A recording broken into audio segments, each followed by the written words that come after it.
Good morning, students. This is our social class. So, children, in our previous class, we discussed about the what?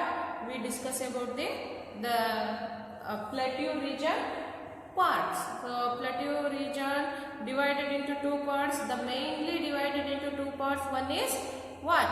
The Central Highlands, and another one is Deccan Plateau. In Central Highlands, we divided into subparts. Those are the Malwa Plateau and Chota Nagpur Plateau. So this is the right time for what? This is the right time to recall our yesterday class, students.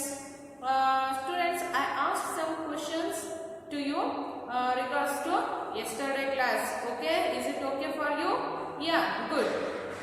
So, children, related to the Chota Nagpur Plateau, I have some questions. Okay, ನೀವು ಹೇಗೆ ತಿಳ್ಕೊಂಡಿದ್ದೀರಾ ಅನ್ನೋದಕ್ಕೆ ಹೇಗೆ ಅರ್ಥ ಮಾಡ್ಕೊಂಡಿದ್ದೀರಾ ನಿನ್ನೆ ಕ್ಲಾಸನ್ನು ಅನ್ನೋದಕ್ಕೋಸ್ಕರ ನಾನು ಇವಾಗ ಏನು ಮಾಡ್ತಿದ್ದೀನಿ ಅದಕ್ಕೆ ರಿಲೇಟೆಡ್ ಆಗಿರ್ತಕ್ಕಂಥ ಕ್ವಶನ್ಸ್ನ ಕೇಳ್ತಿದ್ದೀನಿ ಮಕ್ಕಳ. So childrens, first question, the Chota Nagpur Plateau. Okay, so the Chota Nagpur Plateau, where it's located in our India? In which direction it's located? ಯಾವ ದಿಕ್ಕಿನಲ್ಲಿ ನಮ್ಮ ಈ ಒಂದು ಚೋಟಾ ನಾಗ್ಪುರ್ ಪ್ಲೇಟ್ಯೂ ಲೊಕೇಟ್ ಆಗಿದೆ ಗೊತ್ತಿಲ್ವಾ ನಿಮಗೆ? So childrens, the Chota Nagpur plateau is in eastern India. ಅಂದ್ರೆ in our India map ಅಂದ್ರೆ ನೋಡಿ, ನಮ್ಮ ಈ ಒಂದು ಇಂಡಿಯಾ ಮ್ಯಾಪ್ ಅಲ್ಲಿ ಎಲ್ಲಿ ಲೊಕೇಟ್ ಆಗಿದೆ ಮಕ್ಕಳ? ಸೊ ಇನ್ ಈಸ್ಟರ್ನ್ ಡೈರೆಕ್ಷನ್, ಅಂದ್ರೆ ಈ ಸೈಡ್ ಅಲ್ಲಿ the Chota Nagpur plateau. Chota Nagpur plateau, CNP ಅಂದ್ರೆ ಏನು? ಚೋಟಾ ನಾಗ್ಪುರ್ ಪ್ಲೇಟ್ಯೂ ಅಂದ್ರೆ ಪೂರ್ವದ ದಿಕ್ಕಿನ ಕಡೆ ಅದು ಲೊಕೇಟ್ ಆಗಿದೆ ಅಂತ ಹೇಳ್ಬೋದು. ನೀವು ಏನ್ ಹೇಳ್ಬೋದು? ಇಲ್ಲ ಫಸ್ಟ್ ಒನ್ ಇದೆ ನೋಡಿ, ಪೇಜ್ ನಂಬರ್ 230 ನಲ್ಲಿ the Chota Nagpur plateau is in eastern India ಅಂದ್ರೆ ಪೂರ್ವ ಇಂಡಿಯಾದ ನಮ್ಮ ಒಂದು ಈ ನಮ್ಮ ಭಾರತದಲ್ಲಿ ಅದು ಈ ಪೂರ್ವ ಭಾಗದಲ್ಲಿ ಬರುತ್ತೆ ಅಂತೇಳಿ ಗೊತ್ತಾಯ್ತಾ ಮಕ್ಕಳ? ಸೊ ಅದೇ ರೀತಿ in which state it's covers the Chota Nagpur plateau? Which states is its covers? So children, it covers the West Bengal, Jharkhand, Bihar states. Okay, it's covered Jharkhand, Bihar and West Bengal. But in Jharkhand, it's largely covered state is Jharkhand. ಅಂದ್ರೆ ಅತಿ ಹೆಚ್ಚು ಅದು cover ಮಾಡಿರ್ತಕ್ಕಂಥ state ಅಂದ್ರೆ Jharkhand. But ಈ ಒಂದು Chota Nagpur ಪ್ಲೇಟ್ಯೂ full ಎಲ್ಲಿ ಅಂದ್ರೆ ಬಿಹಾರ್ ಸ್ಟೇಟ್ ಅಲ್ಲಿ, ಮತ್ತೆ ವಿಚ್ ಸ್ಟೇಟ್? ಜಾರ್ಖಂಡ್ ಸ್ಟೇಟ್ ಅಲ್ಲಿ, ವೆಸ್ಟ್ ಬೆಂಗಾಲ್ ಸ್ಟೇಟ್ ಅಲ್ಲಿ ಈ ಒಂದು ಚೋಟಾ ನಾಗ್ಪುರ್ ಈ ಒಂದು ಪ್ರಸ್ಥಭೂಮಿ ಏನಾಗಿದೆ? ಕವರ್ಡ್ ಆಗಿದೆ. ಆ ಒಂದು ಫ್ಲಾಟ್ ಆಗಿರ್ತಕ್ಕಂಥ ಒಂದು ಲ್ಯಾಂಡ್ ಕವರ್ಡ್ ಆಗಿದೆ.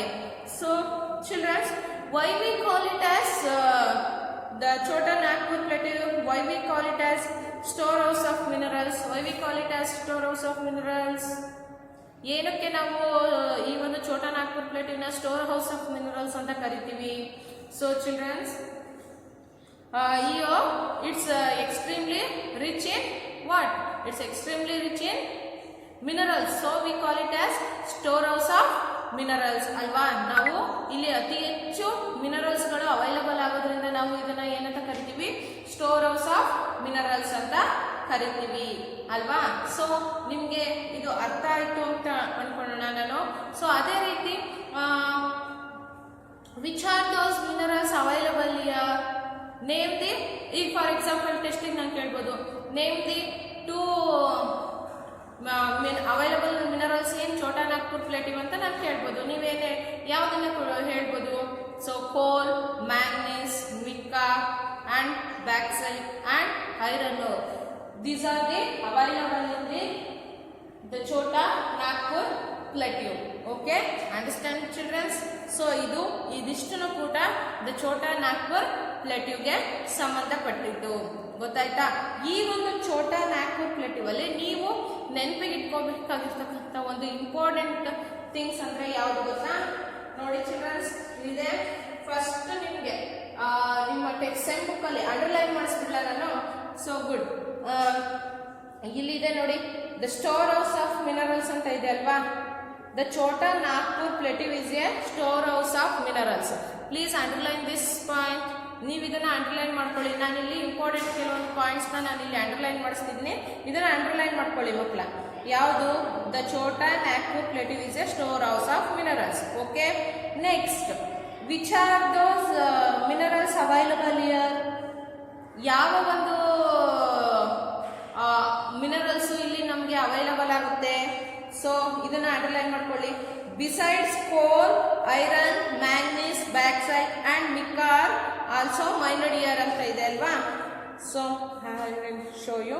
ಸೊ ನೋಡ್ಕೊಳ್ಳಿ ಮಕ್ಕಳ, ಇಲ್ಲಿ ಬಿಸೈಡ್ಸ್ ಕೋಲ್, ಮ್ಯಾಂಗ್ನೀಸ್, ಇದನ್ನ ಅಂಡರ್ಲೈನ್ ಮಾಡ್ಕೊಳ್ಳಿ. ಅಪ್ ಟು ಎಲ್ಲಿವರೆಗೂ?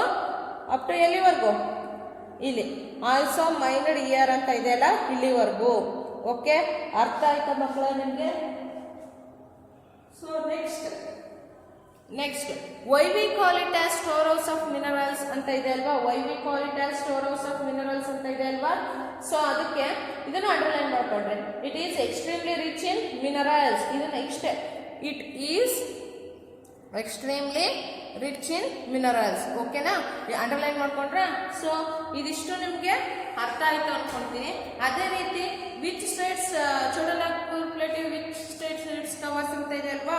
ಇಲ್ಲಿ ಬ್ರಾಕೆಟ್ ಅಲ್ಲಿ ಇದೆ ನೋಡಿ, ಗಿರಿದೀಪ್, ಬಿಹಾರ್, ರಾಣಿಗಂಜ್, ವೆಸ್ಟ್ ಬೆಂಗಾಲ್ ಅಂಡ್ ಜಾರ್ಖಂಡ್ ಅಂತ ಇದೆ ಅಲ್ವಾ? ಸೊ ಇದನ್ನಿಷ್ಟನ್ನು ಅಂಡರ್ಲೈನ್ ಮಾಡ್ಕೊಳ್ಳಿ ಮಕ್ಕಳ. ಇಲ್ಲಿದ್ದ ನೋಡ್ಕೊಳ್ಳಿ ಒಂದ್ಸರಿ, ಇಲ್ಲಿದ್ದ ಅಂಡರ್ಲೈನ್ ಮಾಡ್ಕೊಳ್ಳಿ. ಇವು ಇಂಪಾರ್ಟೆಂಟ್ ಗೊತ್ತಿದೆ. ನೋಡಿದ ತಕ್ಷಣ ನಿಮಗೆ ಇವಿಷ್ಟು ಇಂಪಾರ್ಟೆಂಟ್ ಪಾಯಿಂಟ್ಸ್ ಆ ಒಂದು ಪ್ಯಾರಾದಲ್ಲಿ, ಆ ಛೋಟಾ ನಾಗ್ಪುರ್ ಪ್ಲೇಟ್ಯೂಗೆ ಸಂಬಂಧಪಟ್ಟಾಗೆ ಇದಿಷ್ಟು ಕೂಡ important points. So okay students, we remembered all those things related to yesterday class. So now in this session we start the new topic, the Deccan Plateau. Okay students, ನಾವು ಇವತ್ತಿನ class ಅಲ್ಲಿ the Deccan Plateau new topic ನ discuss ಮಾಡೋಣ. Which topic we discuss today? The Deccan Plateau. The Deccan Plateau. The Deccan, D-E-C-C-A-N, the Deccan Plateau. P-L-A-T-E-A-U, the Deccan Plateau. ಗೊತ್ತಾಯ್ತಾ? ಈ ಡೆಕ್ಕನ್ ಪ್ಲೇಟ್ಯೂನ ನಾವು discuss ಮಾಡೋಣ ಇವಾಗ. ಗೊತ್ತಾಯ್ತಾ? It is the largest plateau region in the southern part. ದಕ್ಷಿಣ ಭಾಗದಲ್ಲಿ ಅತಿ ದೊಡ್ಡ ಒಂದು ಪ್ಲೇಟ್ಯೂ ರೀಜನ್ ಯಾವುದು? The Deccan plateau. ಅಂದ್ರೆ ದ ಡೆಕ್ಕನ್ ಪ್ರಸ್ಥಭೂಮಿ ಇದು ದಕ್ಷಿಣ ಭಾಗದಲ್ಲಿ ಅತಿ ಲಾರ್ಜ್ ಅಂದ್ರೆ ಅತಿ ದೊಡ್ಡದಾಗಿರ್ತಕ್ಕಂಥ ಒಂದು ಪ್ಲೇಟ್ಯೂ ರೀಜನ್. ಸೊ ನೋಡಿ ಚಿಲ್ಡ್ರನ್ಸ್, ಈ ರೀತಿ. So north, south, east, west. Okay, so ನಾವು ನಿನ್ನೆ ಆಲ್ರೆಡಿ ಡಿಸ್ಕಸ್ ಮಾಡಿದ್ವಿ ಯಾವ್ದನ್ನ. ಈ ನಾರ್ತನ್ ಪಾರ್ಟ್ ಅಲ್ಲಿ ಯಾವ್ದು ಬರುತ್ತೆ? ಮಾಲ್ವಾ ಪ್ಲೇಟ್ಯೂ ಬಂತಲ್ವಾ? ಇಲ್ಲಿ ಮಾಲ್ವಾ ಪ್ಲೇಟ್ಯೂ ಬಂದ್ಬಿಟ್ಟು ಈ ಭಾಗದಲ್ಲಿ ಯಾವ ಪ್ಲೇಟ್ಯೂ ಬಂತು? ಛೋಟಾ ನಾಗ್ಪುರ್ ಪ್ಲೇಟ್ಯೂ ಈಸ್ಟರ್ನ್ ಇಂಡಿಯಾದಲ್ಲಿ ಬಂತು. ಸೊ ಅದೇ ರೀತಿ ಈ ಸೌತ್ರನ್ ಪಾರ್ಟ್ ಅಲ್ಲಿ ಯಾವ್ದು ಬರ್ತಾ ಇದೆ? ಸೌತ್ರನ್ ಪಾರ್ಟ್ ಅಲ್ಲಿ ಯಾವ್ದು ಬರ್ತಿದೆ ಅಂದ್ರೆ ಡೆಕ್ಕನ್ ಪ್ಲೇಟ್ಯೂ. ಏನಿದು DP ಅಂತ ಬರ್ತಿದ್ದಾರೆ? DP ಅಂದ್ರೆ ಡೆಕ್ಕನ್ ಪ್ಲೇಟ್ಯೂ, MP ಅಂದ್ರೆ ಮಾಲ್ವಾ ಪ್ಲೇಟ್ಯೂ, ಸೊ CMP ಅಂದ್ರೆ ಛೋಟಾ ನಾಗ್ಪುರ್ ಪ್ಲೇಟ್ಯೂ ಅಂತ ಶಾರ್ಟ್ ಫಾರ್ಮ್ ಅಲ್ಲಿ ಬರ್ತಿದ್ದೀನಿ ನಿಮಗೆ ತೋರ್ಸೋದಕ್ಕೋಸ್ಕರ ಅಷ್ಟೇನಾ. ಮತ್ತೆ ಇದ್ರ ಬಗ್ಗೆ ನೀವು ತಲೆ ಕೆಡಿಸ್ಕೋಬೇಡಿ ಮಕ್ಕಳ. ಸೊ ಅರ್ಥ ಆಯ್ತಾ ನಿಮ್ಗೆ? ಸೊ ಈ ಒಂದು ಸೌತ್ರನ್ ಪಾರ್ಟ್ ಅಲ್ಲಿ ದ ಡೆಕ್ಕನ್ ಪ್ಲೇಟ್ಯೂ ತುಂಬಾ ಅತಿ ದೊಡ್ಡದಾಗಿರ್ತಕ್ಕಂಥ ಒಂದು plateau region.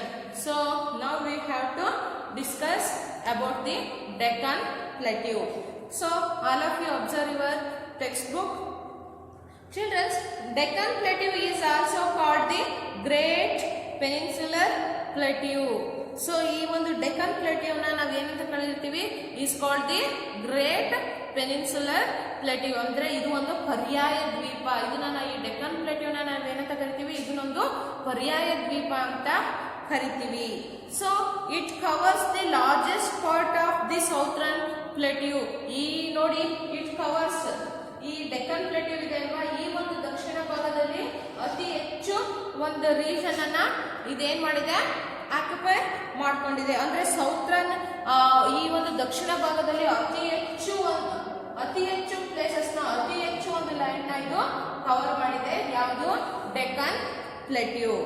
Next, the height of this plateau ranges from 100 meters in the north. ನೋಡಿ, the height of this plateau ranges, ಈ ಒಂದು ಪ್ಲೇಟ್ಯೂನ ಒಂದು ಹೈಟ್ ಏನಿದೆ 100 meters in the north. ಅಂದ್ರೆ ಉತ್ತರ ದಿಕ್ಕಿನ ಕಡೆ ಎಷ್ಟು ಕಿಲೋಮೀಟರ್ ಒಂದು ಎತ್ತರ ಇದೆ, 100 meters, ಅಂದ್ರೆ 100 ಮೀಟರ್ ಅಷ್ಟು ಎತ್ತರವಾಗಿ ಇದೆ. ಯಾವ ದಿಕ್ಕಿನ ಕಡೆ, ಉತ್ತರದ ಕಡೆ, ಈ ದಕ್ಷಿಣದಿಂದ ಉತ್ತರದ ಕಡೆ 100 kilometers ಹೈಟ್ ಅನ್ನ ಹೊಂದಿದೆ. So next, 2000 meters in the south, ದಕ್ಷಿಣದ ಕಡೆ ಎಷ್ಟು, 1000 meters. ಗೊತ್ತಾಯ್ತಾ ಮಕ್ಕಳ? ಸೊ ಈ ಒಂದು ಸೌತರ್ನ್ ಪಾರ್ಟ್ ಅಲ್ಲಿ ನಾರ್ತ್ ಸೈಡ್ 100 meters ಹೈಟ್ ಅನ್ನ ಹೊಂದಿದೆ. ಅದೇ ರೀತಿ ಸೌತರ್ನ್ ಪಾರ್ಟ್ ಕಡೆ 1000 meters ಅನ್ನ ಹೊಂದಿದೆ. ಸೊ ಅದಕ್ಕೆ it covers large part in southern part. Deccan plateau ಅದಕ್ಕೋಸ್ಕರನೇ ಈ ಒಂದು ಪಾರ್ಟ್ ಅಲ್ಲಿ ಅತಿ ಹೆಚ್ಚು ಲಾರ್ಜ್ ಪಾರ್ಟ್ ಆಗಿರೋದು. ಸೊ ಗೊತ್ತಾಯ್ತಾ? North side 100 kilometer height, south side 1000 kilometers. ಗೊತ್ತಾಯ್ತಾ? So next, it stretches from the Satpura range in the north to the southern tip of India. So ನೋಡಿ, it stretches, ಇದು ಎಲ್ಲಿ ಎಷ್ಟು ಹಬ್ಬಿದೆ, ಯಾವ ರೀತಿ ಹಬ್ಬಿದೆ ಅಂದ್ರೆ from Satpura range in the north, ಅಂದ್ರೆ ಈ ಉತ್ತರದ ಭಾಗದ ಕಡೆ ಏನಾಗಿದೆ, ಸಾತ್ಪುರ್ ರೇಂಜಸ್ ಇಂದ ಸೌತ್ರನ್ ಟಿಪ್ ಆಫ್ ಇಂಡಿಯಾ. ಅಂದ್ರೆ ಈ ಉತ್ತರದಲ್ಲಿ, ಈ ನೋಡಿ, ಫಾರ್ ಎಕ್ಸಾಂಪಲ್ ಇನ್ನು ಅಲ್ಲಿಂದ ಆಗಿದೆ ಅಲ್ವಾ, ಕ್ಲೌನ್ಸಿ ಆಗುತ್ತೆ. ಈ ನಾರ್ತ್ ಇದೆ ಅಲ್ವಾ ಮಕ್ಕಳ, ನಾರ್ತ್ ಇದೆ ಅಲ್ವಾ. ಸೊ ಈ ನಾರ್ತ್ ಪಾರ್ಟ್ ಕಡೆ ಸಾತ್ಪುರ್ ರೇಂಜ್, ಸಾತ್ಪುರ ಬೆಟ್ಟಗಳು ಅಂತ ಹೇಳಿದ್ವಲ್ವಾ, ಇದು ಉತ್ತರ ದಿಕ್ಕಿನ ಕಡೆಯಿಂದ ಹಿಡಿದು ಸೌತ್ರನ್ ಪಾರ್ಟ್ ವರೆಗೂ ಕೂಡ ಏನಾಗಿದೆ, ಇಲ್ಲಿಂದ ಉತ್ತರದಿಂದ ದಕ್ಷಿಣದವರೆಗೂ ಕೂಡ ಇದೇನಾಗಿದೆ, ಸ್ಟ್ರೆಚ್ ಆಗಿದೆ. ಅಂದ್ರೆ ಉತ್ತರದಿಂದ ದಕ್ಷಿಣ ಭಾಗದವರೆಗೂ ಕೂಡ ಇದು ಹಬ್ಬಿದೆ. So next, it is the largest plateau of India. It is the largest plateau of India. So Deccan Plateau, it is the largest plateau of India. ನಮ್ಮ ಇಂಡಿಯಾದಲ್ಲಿ, ನಮ್ಮ ಭಾರತದಲ್ಲಿ ಅತಿ ಲಾರ್ಜ್ ಅಂದ್ರೆ ಅತಿ ದೊಡ್ಡದಾಗಿರ್ತಕ್ಕಂಥ ಪ್ರಸ್ಥಭೂಮಿ ಯಾವುದು ಅಂತ ಕೇಳಿದ್ರೆ, which is the largest plateau in our India ಅಂತ ಕೇಳಿದ್ರೆ ಏನ್ ಹೇಳ್ಬೇಕು ನೀವು, ಡೆಕ್ಕನ್ ಪ್ಲೇಟ್ಯೂ. ಯಾವುದು, ಡೆಕ್ಕನ್ ಪ್ಲೇಟ್ಯೂ. ಗೊತ್ತಾಯ್ತಾ ಮಕ್ಕಳ? ಡೆಕ್ಕನ್ ಪ್ಲೇಟ್ಯೂ ನಮ್ಮ ಭಾರತದಲ್ಲಿ ಅತಿ ಹೆಚ್ಚು ದೊಡ್ಡದಾದಂತ ಒಂದು ಪ್ರಸ್ಥಭೂಮಿ. ಅದನ್ನ ಅಂಡರ್ಲೈನ್ ಮಾಡ್ಕೊಳ್ಳಿ ಮಕ್ಕಳ. It is the largest plateau of India. Which plateau? Deccan plateau. So next, ನಿಮಗೆ ಅರ್ಥ ಆಯ್ತಲ್ವಾ? So the plateau is bounded by the Western Ghats in the west and Eastern Ghats in the east. Childrens ನೋಡಿ, ನಿಮ್ಗೆ ಇದು ಅರ್ಥ ಆಯ್ತು ಅನ್ಕೊಂಡ ನಾನು. ಉತ್ತರದಿಂದ ದಕ್ಷಿಣದ ಕಡೆಗೆ ಅದು ಸ್ಟ್ರೆಚ್ ಆಗಿರುತ್ತೆ. ಅದೇ ರೀತಿ ಈ ಒಂದು ಡೈರೆಕ್ಷನ್ ಅಲ್ಲಿ ನೋಡಿ, east west. So Western Ghats in the west, ಈ ವೆಸ್ಟ್ ಅಲ್ಲಿ Western Ghats,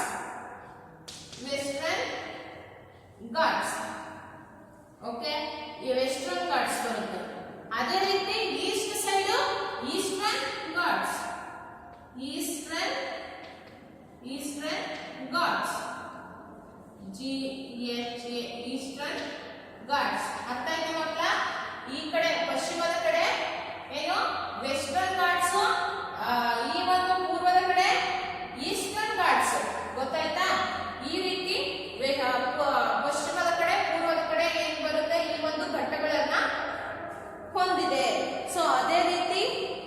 the Western Ghats are long range of hills.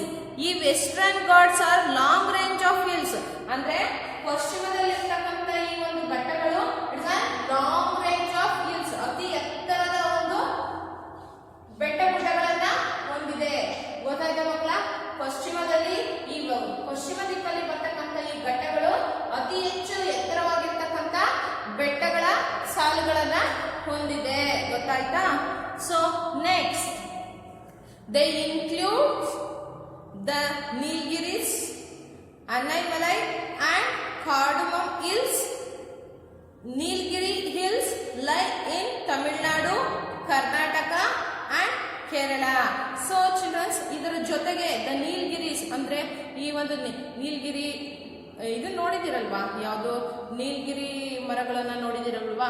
So ಬರೀ ನೀಲಗಿರಿ ಇರ್ತಕ್ಕಂಥ ಒಂದು ಹಿಲ್ಸ್ಗಳು. ಗೊತ್ತಾಯ್ತಾ? So Nilgiri, Annamalai and Cardamom Hills ಅಂದ್ರೆ ನೀಲಗಿರಿ ಬೆಟ್ಟಗಳು. ಈ ಅನ್ನಮಲೈ ಅನ್ನೋದು ಅದು ಒಂದು ಬೆಟ್ಟ. ಸೊ ಅದೇ ರೀತಿ ಕಾರ್ಡಮಮ್ ಹಿಲ್ಸ್. ಕಾರ್ಡಮಮ್ ಹಿಲ್ಸ್ ಅಂದ್ರೆ ಏನು ಮಕ್ಕಳ? ಈ ಏಲಕ್ಕಿ ಅಂತೀವಲ್ವಾ, ಈ ಏಲಕ್ಕಿ ಮರಗಳಿರ್ತಕ್ಕಂಥ ಒಂದು ಬೆಟ್ಟ ಗುಡ್ಡಗಳು. ಗೊತ್ತಾಯ್ತಾ? So Nilgiri Hills lie in Tamil Nadu, Karnataka and Kerala. So childrens, ಈ ನೀಲಗಿರಿ ಹಿಲ್ಸ್ ಅಂದ್ರೆ ನೀಲಗಿರಿ ಬೆಟ್ಟಗಳು ಅಂತೇಳಿ, ನೀಲಗಿರಿ ಮರಗಳು ಹೆಚ್ಚಾಗಿ ಮೇಡಮ್ ಅದೇ ನೀಲಗಿರಿ ಬೆಟ್ಟ ಅಂದ್ರೆ ಅದೇನು ಏಲಕ್ಕಿ ಬೆಟ್ಟ ಅಂದ್ರೆ ಗುಡ್ಡಗಳು ಅಂದ್ರೆ ಆ ಒಂದು ಬೆಟ್ಟದಲ್ಲಿ ಅತಿ ಹೆಚ್ಚು ನೀಲಗಿರಿ ಟ್ರೀಸ್ ಅವೈಲಬಲ್ ಆಗುತ್ತೆ, ಅತಿ ಹೆಚ್ಚು ಬೆಳೆದಿರುತ್ತೆ. ಸೊ ಅದಕ್ಕೆ ನಾವು ನೀಲಗಿರಿ ಬೆಟ್ಟಗಳು. ಅಲ್ಲಿ ಫಾರ್ ಎಕ್ಸಾಂಪಲ್ ಚಿಲ್ಡ್ರನ್ಸ್, ನೀವು ಊಟಿಗೆ ಹೋಗಿದ್ದೀರಾ, ಊಟಿಲಿ ನೋಡಿ ಅಲ್ಲಿ ಹೆಚ್ಚು ನೀಲಗಿರಿ ಮರಗಳಿದಾವಲ್ವಾ. ಸೊ ನೀಲಗಿರಿ ಮರಗಳಿದಾವಲ್ವಾ, ಸೊ ಅದನ್ನ ನಾವೇನಂತೀವಿ? ನೀಲಗಿರಿ ಹಿಲ್ಸ್. ಅದೇ ಗೊತ್ತಾಯ್ತಾ? ನೀಲಗಿರಿ ಮರಗಳು ಹೆಚ್ಚಾಗಿರ್ತಕ್ಕಂಥ ಒಂದು ಬೆಟ್ಟಗಳು ಅವು. ಸೊ ಫಾರ್ ಎಕ್ಸಾಂಪಲ್ಸ್ ಅದು ಯಾವ್ಯಾವ ಸ್ಟೇಟ್ ಅಲ್ಲಿ? ತಮಿಳುನಾಡು, ಕರ್ನಾಟಕ ಅಂಡ್ ಕೇರಳ. ಸೊ ನೋಡಿ, ತಮಿಳುನಾಡು,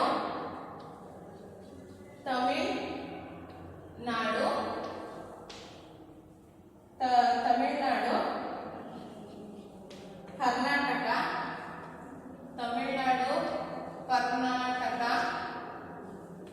and ಕೇರಳ. ತಮಿಳುನಾಡು, ಕರ್ನಾಟಕ and ಕೇರಳ. ಗೊತ್ತಾಯ್ತಾ? These are the place for what? Tamil Nadu, Karnataka and Kerala. ಈ ಪ್ಲೇಸ್ ಅಲ್ಲಿ ನಮಗೆ ಏನು ಅವೈಲಬಲ್ ಆಗುತ್ತೆ? Nilgiri trees, Nilgiri Hills. ಗೊತ್ತಾಯ್ತಾ? ನೀಲಗಿರಿ ಹಿಲ್ಸ್,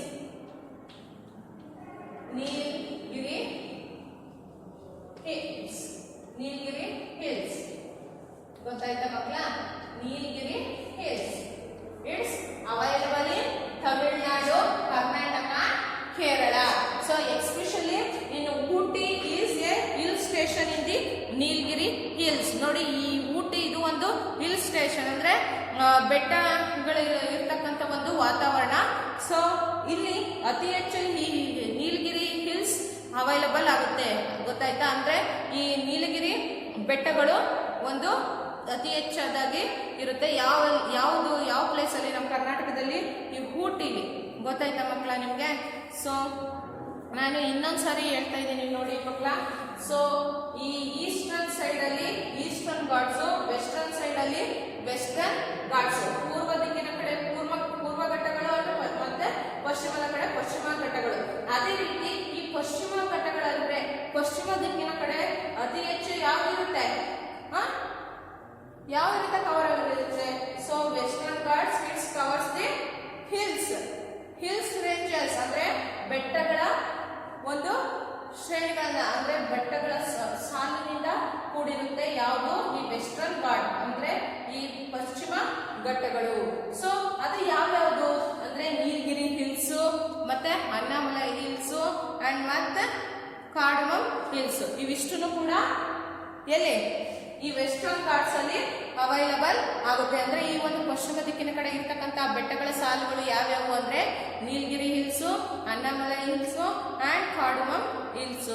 ಸೊ ಈ ನೀಲಗಿರಿ ಹಿಲ್ಸ್, ಈ ನೀಲಗಿರಿ ಹಿಲ್ಸ್ ನಮಗೆ ಎಲ್ಲಿ ಕಣ್ಣಿಗೆ ಕಾಣಿಸುತ್ತೆ? ನಮ್ಮ ಒಂದು ಈ ಹತ್ತಿರದ ಒಂದು ನಮ್ಮ ನಮ್ಮ ಈ ಕಂಟ್ರಿಯಲ್ಲಿ ಅಂತಂದ್ರೆ ತಮಿಳ್ನಾಡು ಸ್ಟೇಟಲ್ಲಿ, ಕೇರಳ ಸ್ಟೇಟಲ್ಲಿ ಮತ್ತೆ ಕರ್ನಾಟಕದ ಸ್ಟೇಟಲ್ಲಿ ನಮ್ಮ ಕಣ್ಣಿಗೆ ಹೆಚ್ಚಾಗಿ ಕಾಣಿಸ್ತಕ್ಕಂಥದ್ದು ಈ ನೀಲಗಿರಿ ಹಿಲ್ಸ್. ಫಾರ್ ಎಕ್ಸಾಂಪಲ್ ಊಟಿಗೆ ಮೋಸ್ಟ್ ಆಫ್ ಆಲ್ ಎಲ್ಲರೂ ಕೂಡ ನೀವು ಟ್ರಿಪ್ ಅಂತನಾದ್ರೂ ಹೋಗಿರ್ತೀರಾ ಪೇರೆಂಟ್ಸ್ ಜೊತೆ. ಸೊ ಹೋಗದೆ ಇದ್ರೆ ನೀವು ಗೂಗಲ್ ಎಲ್ಲ ಚೆಕ್ ಮಾಡಿದ್ರೆ ನಿಮಗೆ ಫೋಟೋಸ್ ಸಿಗುತ್ತೆ. ಸೊ ಚಿಲ್ಡ್ರನ್ಸ್, ಈ ಒಂದು ನೀಲಗಿರಿ ಹಿಲ್ಸ್ ಊಟಿಲಿ ನಮಗೆ ಸಿಗುತ್ತೆ ನೋಡಬೇಕು ಅಂತ ಅಂದ್ರೆ. ಗೊತ್ತಾಯ್ತಾ ಮಕ್ಕಳ? Ooty it is the one of the hill station, ಅಂದ್ರೆ ಬೆಟ್ಟಗಳಿರ್ತಕ್ಕಂಥ ಒಂದು ಹಿಲ್ ಸ್ಟೇಷನ್. ಸೊ ಇಲ್ಲಿ ನಮ್ಮ ಕಣ್ಣಿಗೆ ಈ ನೀಲಗಿರಿ ಹಿಲ್ಸ್ಗಳು ಕಾಣುತ್ತೆ. ಗೊತ್ತಾಯ್ತಾ? ಸೊ ನೆಕ್ಸ್ಟ್ ನಿಮ್ಗೆ ಇದಿಷ್ಟು ನಾನು ಅರ್ಥ ಆಯ್ತು ಅಂತ ಅನ್ಕೊಂಡ್ಲ ಚಿಲ್ಡ್ರನ್ಸ್. ನೀವು ಇಲ್ಲಿವರೆಗೂ ಮಾರ್ಕ್ ಹಾಕೊಳ್ರಿ. Ooty is a hill station in the Nilgiri Hills. ಅಲ್ಲಿವರೆಗೂ ಕೂಡ ನೀವು ರೈಟ್ ಮಾರ್ಕ್ ಹಾಕೊಂಡಿರಿ. ಇಲ್ಲಿದೆ ನೋಡಿ ಹಿಲ್ಸ್, ಇಲ್ಲಿವರೆಗೂ ರೈಟ್ ಮಾರ್ಕ್ ಹಾಕೊಂಡಿರಿ. ನಾನು ಇವತ್ತಿನ ಕ್ಲಾಸ್ನ ಇಲ್ಲಿಗೆ ನಿಲ್ಲಿಸ್ತಾ ಇದ್ದೀನಿ. ಸೊ ಇನ್ನು ನೆಕ್ಸ್ಟ್ ಕ್ಲಾಸ್ ಈ ಈಸ್ಟರ್ನ್ ಘಾಟ್ಸ್ ಬಗ್ಗೆ ನಾವು ಡಿಸ್ಕಸ್ ಮಾಡೋಣ. Childrens, in this session we talk about the Deccan Plateau, and in Deccan Plateau we talk about the what? We talk about the stretch up of the Deccan Plateau and Eastern Ghats and Western Ghats. And today we deeply understand how the Western Ghats have the hills ranges, and in which states the hills stations stretch up. So these are things we discussed in today's class. In the next class we talk about the Eastern Ghats in the Deccan Plateau. Okay, thank you students.